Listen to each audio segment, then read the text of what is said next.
నమస్కారం. శ్రీవార్త న్యూస్కి స్వాగతం. వైసీపీ పెడుతున్న ప్రలోభాలకు లోను కావద్దని మాజీ మంత్రి పల్లె రఘునాథ్ రెడ్డి పిలుపునిచ్చారు. ఆదివారం పుట్టపర్తి మండల పరిధిలోని పెడవల్లి గ్రామంలో దాదాపు 200 మంది టీడీపీలో చేరిన కార్యక్రమంలో ఆయన పై విధంగా పిలుపునిచ్చారు.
దయచేసి శివపన్న ఇంటికాడ ఉండాలని కోరుతున్నాను.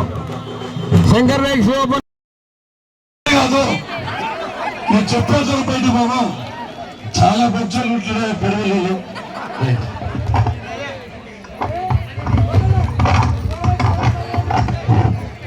హలో, ఇక్కడ వచ్చేసిన మా సార్ గారికి మేము మీతో డబ్బు కోరలే, బంగారు కోరలేదు. ఇక్కడ చాలా మంది పేద ప్రజలు ఉన్నారు. రాత్రి నేను గూరుడుపల్లిలో పోయినాను. నేను ఎక్కడో బాంబేలో 10x10 ఇల్లు వ్యాపారం చేసేవాడిని. అలాంటి ఇంట్లో కాపురం చేస్తున్నారు. 2 పిల్లలు, కూతురు, భార్య, భర్తలు పండుకునేదానికి ప్లేస్ కూడా లేకుండా అలాంటి బీద పరిస్థితుల్లో మా పంచాయతీలో ఉన్నారు సార్.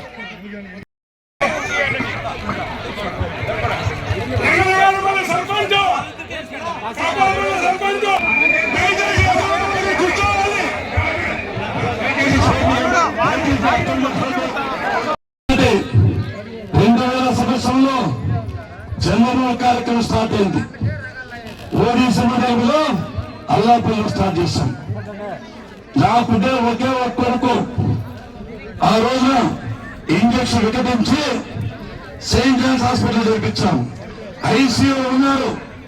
అయినా పద్ధతిగా వచ్చి అప్పుడు నా బాధ ఉండింది, నువ్వు మొట్టమొదటి జన్మభూమి కార్యక్రమాలప్పుడు నీ కొడుకుని చూసుకుంటా అని చెప్తే ఉండే వాళ్ళ కొడుకు ఐసీ యూనిట్ లో ఉండే మీకోసం, జన్మభూమి కోసం, ప్రభుత్వ కార్యక్రమం కోసం వచ్చే కార్యక్రమాన్ని కొనసాగించాలంటే ఈ పట్ల, ఈ పార్టీ పట్ల ఎంత చిత్తశుద్ధి ఉందో ఒక్కసారి మీరు ఆలోచన చేయాలని చెప్పి ఈ సందర్భంగా మీకు గుర్తు చేస్తున్నా.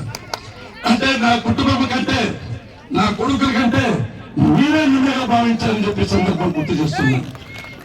రెండవసారి మేడం 10 రోజులు చనిపోతుంది. ఆ సమయంలో కూడా బసవతారక ఇన్స్టిట్యూట్లో ఉండే ఈ పట్టాలు, నా సభ్యులు తాజా పట్టాలు ఫ్లైట్ లో వచ్చి ఇచ్చి మళ్ళా ఫ్లైట్ లో పోయినానంటే ఎంత కష్టపడి ఉంటాను మీకోసం అని చెప్పే సందర్భంగా మీకు గుర్తు చేస్తున్నాను. నా కుటుంబ సభ్యులకైతే మిమ్మల్ని మిమ్మల్గా భావించా. కాబట్టి ఒకటే చెప్తున్నా, ఎవరో ఒక వైపు వచ్చి నాకు టికెట్ బస్ టికెట్ కాదు. 100% పల్లె రఘునాథ్ కాదని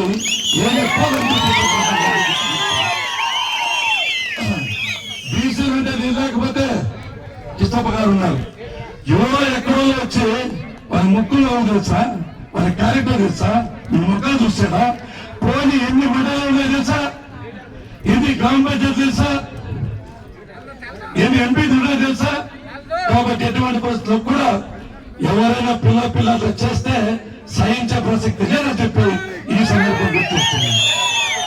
ఒకటే, నా కోసం రాను, నాకు అన్ని పుస్తకాలు ఉన్నాయి, డబ్బులేరా, పలపలేరా, చిన్న పిల్లోని నిక్కర కట్టుకుంటే పిల్లాడైనా పల్లె రఘునాథ్ సార్ అంటారు.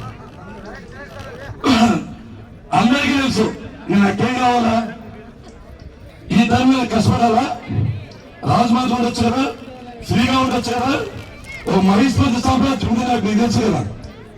4,000 ఉద్యోగస్తులు, పెద్ద పెద్ద కాలేజీలు, భవంతులు అన్ని పెట్టుకొని మీ దగ్గరికి ఎందుకు వస్తున్నా? మీకు సర్వీస్ చేయాలి. ఎవరికైతే ముందు పొరపాటు చేశానో, సహాయం చేయలేకపోయానో వాళ్ళకి సహాయం చేసి తీరాలని వచ్చిందని. ఎవరికైతే కేసులు ఇబ్బంది పడుతున్నారో వాళ్ళ కేసులని పరిష్కారం చేయాలని వచ్చిందని. ఎవరైతే బిల్లులు రాలేదో, కష్టపడుతున్నారో, వడ్డీలు కడుతున్నారో వాళ్ళ బిల్లులు ఇప్పుడు వస్తున్నారు తప్ప ఏదో డబ్బు సంపాదించాలి కాదు. నేనేమన్నా బిల్లు అంటే వసూలు చేస్తారా?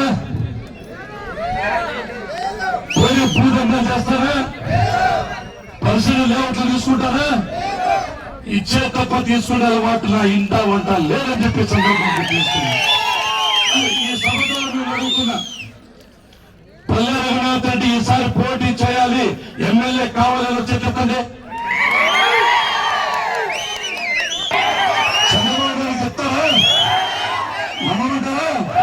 ఓకే, మీ రుణం తీర్చుకోవాలని చెప్పే సందర్భాన్ని గుర్తు చేస్తూ, నాకుంటే పిల్లలు వాళ్ళు బాగా బతుకుంటారు. మేడం స్వర్గంలో ఉంది, ఎవరైనా మిగిలిందేది, ఎవరు మిగిలిందేది మీరే. మీరే నాకు సర్వస్వం, మీరే నా కుటుంబం, మీకోసమే సేవ చేస్తానని చెప్పి ఈ సందర్భంగా మీకు గుర్తు చేస్తూ, ఏది ఏమైనా ఈరోజు పార్టీలు చెబుతున్నారు. శివప్ప, శ్రీగర్ నాయక్ లేదా చూసుకుంటా, శివయ్య గారు ఒకసారి తప్పని కొట్టండి. నమస్కారం పెట్టు. బొగ్గుల చెన్నయ్య, బొగ్గుల శంకరప్ప, వెంకటేష్, లక్ష్మణ, సూర్యప్ప, నాగభూష. చాలా చాలా పెద్ద కోరిక కోరుతాడేమనుకున్నా. ఇందులో ఏం పెద్ద ఇబ్బంది లేదు, మనం అన్ని కార్యక్రమాలు చేశాము. ఇది చాలా చాలా చిన్న పని.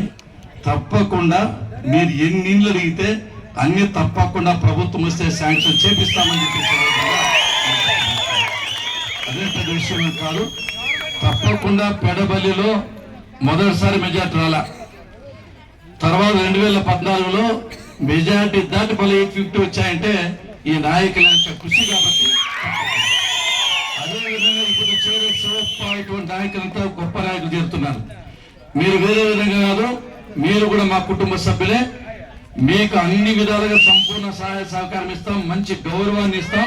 మీరు నమ్ముకోవచ్చారు కాబట్టి మీరు ఏ పడితే ఆ పనులను చేస్తామని చెప్పి సందర్భంగా మీరు గుర్తు చేస్తూ, సమయం తక్కువ ఉంది కాబట్టి ప్రతి ఒక్కరూ పాయింట్స్ ప్రకారం మాట్లాడాలని కోరుకుంటూ రామాయణ